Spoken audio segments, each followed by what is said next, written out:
महाराष्ट्र राज्यात एसटी महामंडळाने घेतलेल्या हिंदू हृदय सम्राट बाळासाहेब ठाकरे स्वच्छ सुंदर बसस्थानक अभियानांतर्गत अ वर्गामध्ये जळगावच्या चोपडा बसस्थानकाचा प्रथम क्रमांक आला असून या बसस्थानकाला रुपये 50 लाखाचे बक्षीस मिळाले। या अभियानांतर्गत ब वर्गामध्ये भंडारा जिल्ह्यातील साकोली बसस्थानकाचा राज्यात पहिला क्रमांक आला असून या बसस्थानकाला रुपये 25 लाखाचे बक्षीस मिळाले। तसेच क वर्गामध्ये राज्यात सातारा जिल्ह्यातील मेढा बसस्थानकाचा प्रथम क्रमांक आला असून या बसस्थानकाला रुपये 10 लाखाचे बक्षीस मिळाले। मुख्यमंत्री तथा एसटी महामंडळाचे अध्यक्ष एकनाथ शिंदे यांच्या संकल्पनेतून 1 मे 2023 ते 30 एप्रिल 2024 या काळामध्ये एसटी महामंडळाच्या सर्व बसस्थानकांवर हिंदू हृदय सम्राट बाळासाहेब ठाकरे स्वच्छ सुंदर बसस्थानक अभियान राबवले गेले।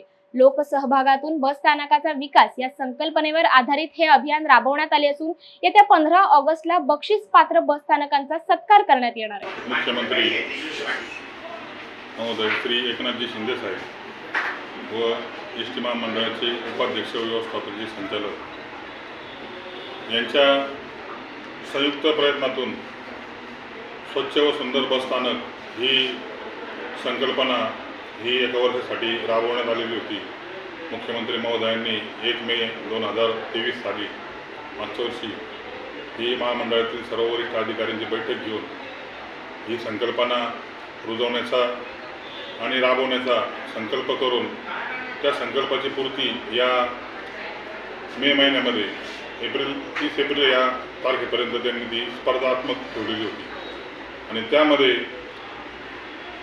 निकष दिलेले होते। 7 ते 8 प्रकारचे निकष होते। बसस्थानकाची स्वच्छता, कंट्रोल कॅबिन कसं असलं पाहिजे, कंट्रोल कॅबिनवर कशा पद्धतीचे नंबर दिले पाहिजे अधिकाऱ्यांचे कर्मचाऱ्यांचे, त्यानंतर बसेस कशा चेक करायच्या आणि त्यावर गुणांकन पद्धती ही त्यांनी ठेवलेली होती। चोपडा आगाराचे साधारणतः गुणांकन जे होतं ते 88 ते 90च्या दरम्यान होतं। पहिल्या फेरीपासूनच 88, 84 असे मार्क्स चोपडा बसस्थानकाला मिळत गेले आणि काल घोषणा झाली दुपारून की चोपडा आगाराचा महाराष्ट्र राज्यामध्ये प्रथम क्रमांक आलेला आहे।